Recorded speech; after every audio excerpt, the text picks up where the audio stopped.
प्रशांत कोरटकर अजूनही सापडत नाही, हे कोल्हापूर पोलिसांचं अपयश। महाराष्ट्र पोलिसांची प्रतिमा मलिन होऊ देऊ नका, मुधोळचे राजे भोसले यांचं कोल्हापूर पोलिसांना पत्र। जयंत पाटील आमच्याकडे येतील, मंत्री गुलाबराव पाटील यांच्याकडून जयंत पाटलांच्या पक्षांतराचे संकेत। तर मी नाराज नाही, मला बाहेर बोलण्याची चोरी, असं जयंत पाटलांनी वक्तव्य केलं होतं। जे शरद पवारांचे झाले नाहीत ते इतर कोणाचे कसे होतील? असली माल नाही तर तो डागी माल। गुलाबराव पाटलांची नाव न घेता पवार गटाच्या गुलाबराव देवकर यांच्यावर टीका। बाळासाहेबांनी आयुष्यभर ज्या काँग्रेसचा विरोध केला त्या काँग्रेससोबत उद्धव ठाकरेंनी युती केली, त्यामुळे आम्ही पक्षांतर केलं। गुलाबराव पाटलांची उद्धव ठाकरे यांच्यावर टीका। काँग्रेस प्रदेशाध्यक्ष हर्षवर्धन सपकाळ आज रत्नागिरी दौऱ्यावर। स्वागतासाठी रत्नागिरी शहरामध्ये जागोजागी बॅनर्स। सपकाळ काँग्रेस पदाधिकारी आणि कार्यकर्त्यांच्या भेटीगाठी घेणार।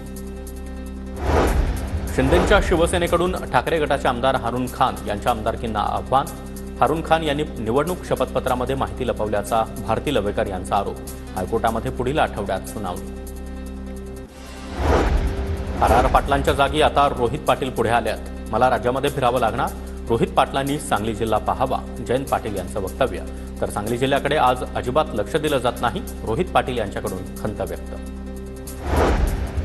विधानसभा निवडणुकीमध्ये आपण भ्रमात राहिलो, 181 जागा येणार म्हणून कोण मुख्यमंत्री याचा विचार करत बसलो, हर्षवर्धन पाटील यांचं वक्तव्य।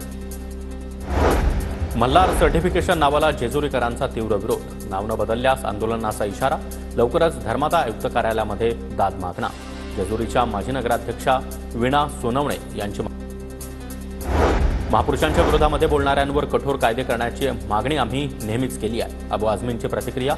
छत्रपती शिवाजी महाराज किंवा छत्रपती संभाजी महाराजांबद्दल कधीही वाईट बोललो नाही, मात्र आज लोक जे बोलत आहेत ते सरकारनं थांबवावं, आझमी यांची मागणी। शरद पवारांचा पक्ष होम प्रोडक्शन आहे। पक्षामध्ये मुलगी, नातू आणि मानलेले पुत्र जितेंद्र आव्हाड यांच्यामुळे होम प्रोडक्शन पक्ष झाला, सुजय विखे यांचा टोला।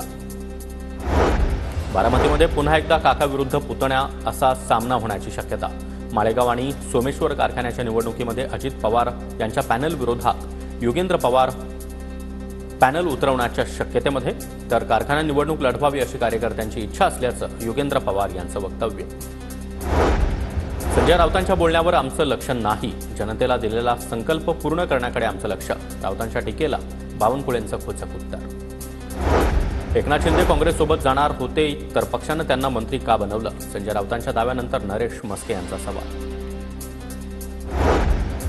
एकनाथ शिंदे काँग्रेसमध्ये चालले होते, पृथ्वीराज चव्हाण यांना विचारा। अहमद पटेल आता नाहीत, मात्र दिल्लीमध्ये त्यांच्याशी चर्चा झाली होती। शिंदेंबाबत संजय राऊतांचा मोठा दावा।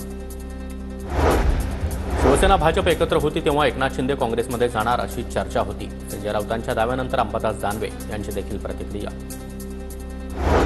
शिवरायांच्या सैन्यामध्ये किती मुस्लिम होते याची ठोस माहिती कुणीही देऊ शकत नाही, शिवेंद्रराजे भोसले यांची प्रतिक्रिया। तर हा वाद वाढवायला अबू आझमी कारणीभूत असल्याची शिवेंद्रराजे यांची टीका।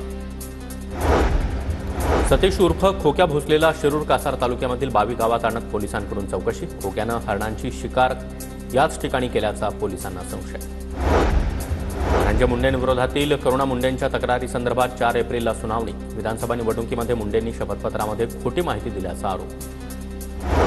वाल्मिक कराडच्या मर्जीतील पोलिसांचे माझ्याकडे पुरावे। 17 मार्चला बीड जिल्हा पोलीस अधीक्षकांना पुरावे देणार। कराडच्या मर्जीतील पोलिसांना बीड जिल्हा बाहेर पाठवा, तृप्ती देसाई यांची मागणी।